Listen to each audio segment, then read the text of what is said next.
Thiruvithamkoor Devaswom board അധ്യക്ഷ സ്ഥാനത്തേക്ക് PS പ്രശാന്തിന്റെ പകരക്കാരനെ CPIM ഇന്ന് തീരുമാനിക്കും. മുൻ MP A സമ്പത്ത് ഉൾപ്പെടെയുള്ള നേതാക്കളെയാണ് ദേവസ്വം ബോർഡ് അധ്യക്ഷ സ്ഥാനത്തേക്ക് CPIM പരിഗണിക്കുന്നത്. CPIM സംസ്ഥാന സെക്രട്ടേറിയറ്റ് യോഗം ചേരുകയാണ്. R. ശ്രീജിത്ത് വിശദാംശങ്ങളുമായി. ശ്രീജിത്ത്, വളരെ പ്രധാനപ്പെട്ട തീരുമാനങ്ങൾ വരാനിരിക്കുന്നു. അപ്പോൾ ആരാകും എന്നൊക്കെയുള്ളതിന്റെ സൂചനകൾ നമ്മൾ ഇന്നലെ 2 പേരുകൾ പരിഗണിക്കുന്നുണ്ട് എന്ന വാർത്ത പുറത്തുവിട്ടു, സമ്പത്തും ദേവകുമാറും. ഇനിയിപ്പോൾ അതിൽ ഒരു തീരുമാനമുണ്ടാവാൻ പോവുകയാണ്. എത്രത്തോളം പ്രധാനപ്പെട്ട തീരുമാനങ്ങൾ പുറത്തു വരാനിരിക്കുന്നു? യോഗം തുടരുകയല്ലേ?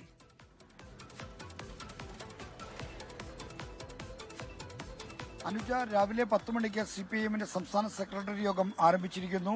ദേവസ്വം ബോർഡിന്റെ കാലാവധിയുടെ കാര്യത്തിൽ തീരുമാനമുണ്ടാകും. തിരുവിതാംകൂർ ദേവസ്വം ബോർഡിന്റെ പ്രസിഡന്റായ PS പ്രശാന്തിന്റെയും അംഗം A അജികുമാറിന്റെയും കാലാവധി നവംബർ 12 ഈ മാസം 12 അവസാനിക്കുകയാണ്. നവംബർ 13 മുതൽ പുതിയ ഭരണസമിതി അധികാരത്തിലേക്ക് വരണം. മണ്ഡല സീസൺ ആരംഭിക്കുകയാണ്. അതുകൊണ്ട് വലിയ ഉത്തരവാദിത്തങ്ങളാണ് ദേവസ്വം ഭരണസമിതിക്ക് മേൽ ഈ വരുന്ന ദിവസങ്ങളിൽ ഉണ്ടാകാൻ പോകുന്നത്.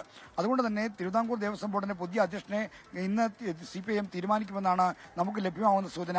3 ജില്ലാ കമ്മിറ്റികൾ, അതായത് തിരുവിതാംകൂർ ദേവസ്വം ബോർഡിന്റെ അധികാര പരിധിയിൽ വരുന്ന തിരുവനന്തപുരം, കൊല്ലം, ആലപ്പുഴ ജില്ലകളിൽ നിന്നുള്ള പേരുകൾ സംസ്ഥാന നേതൃത്വം ആരാഞ്ഞിട്ടുണ്ട്. അത് പേരുകളിൽ നിന്നായിരിക്കും ദേവസ്വം ബോർഡ് അധ്യക്ഷനെ കണ്ടെത്താൻ പോകുന്നത് എന്നാണ് നമുക്ക് ലഭിക്കുന്ന വിവരം. തിരുവനന്തപുരത്ത് നിന്ന് ഇന്ന് രാവിലെ പേര് നൽകുകയുള്ളൂ എന്നാണ് പറയുന്നത്. സംസ്ഥാന നേതൃത്വം ആവശ്യപ്പെട്ടാൽ A സമ്പത്തിന്റെ പേര് തന്നെ നൽകാൻ ജില്ലാ നേതൃത്വം ഒരുക്കമാണ്. കൊല്ലത്തു നിന്നും പത്തനംതിട്ടയിൽ നിന്നും പേരുകൾ സംസ്ഥാന നേതൃത്വം ലഭിച്ചിട്ടുണ്ട് എന്നാണ് നമുക്ക് ഈ ഘട്ടത്തിൽ മനസ്സിലാക്കുന്നത്. എന്തായാലും TK ദേവകുമാറിന് അധ്യക്ഷ സ്ഥാനത്തേക്ക് സാധ്യതയില്ല എന്നാണ് പുറത്തുവരുന്ന സൂചന. കാരണം ഇപ്പോൾ തന്നെ ആലപ്പുഴ ജില്ലയിൽ നിന്ന് ഒരു ദേവസ്വം ബോർഡ് അംഗം ഉണ്ട്, സന്തോഷ് കുമാർ. അദ്ദേഹം ആലപ്പുഴ ജില്ലാ കമ്മിറ്റിയുടെ അധികാര പരിധിയിൽ നിന്നാണ് ഈ അംഗമായി ചുമതലയേറ്റിരിക്കുന്നത്. ഇനി ഒരു അംഗത്തെ കൂടി ആലപ്പുഴ ജില്ലയ്ക്ക് നൽകാനുള്ള സാധ്യതയില്ല. അതുകൊണ്ട് തന്നെ തിരുവനന്തപുരം, കൊല്ലം ജില്ലകൾക്കാണ് പരിഗണന ലഭിക്കാൻ സാധ്യതയെന്നാണ് ഈ ഘട്ടത്തിൽ നമുക്ക് നൽകാൻ കഴിയുന്ന വിവരം. അതാണ് തിരുവിതാംകൂർ ദേവസ്വം ബോർഡ് പ്രസിഡന്റ്. അടുത്തത് ആരായിരിക്കും എന്നുള്ളത് അറിയാൻ ഇനി കുറച്ച് സമയം മാത്രമേ ബാക്കിയുള്ളൂ. ഇപ്പോൾ ചേരുന്ന CPIM സംസ്ഥാന സെക്രട്ടേറിയറ്റിൽ അതിൽ അന്തിമ തീരുമാനമാകും. R. ശ്രീജിത്താണ് വിശദാംശങ്ങൾ നൽകിയത്.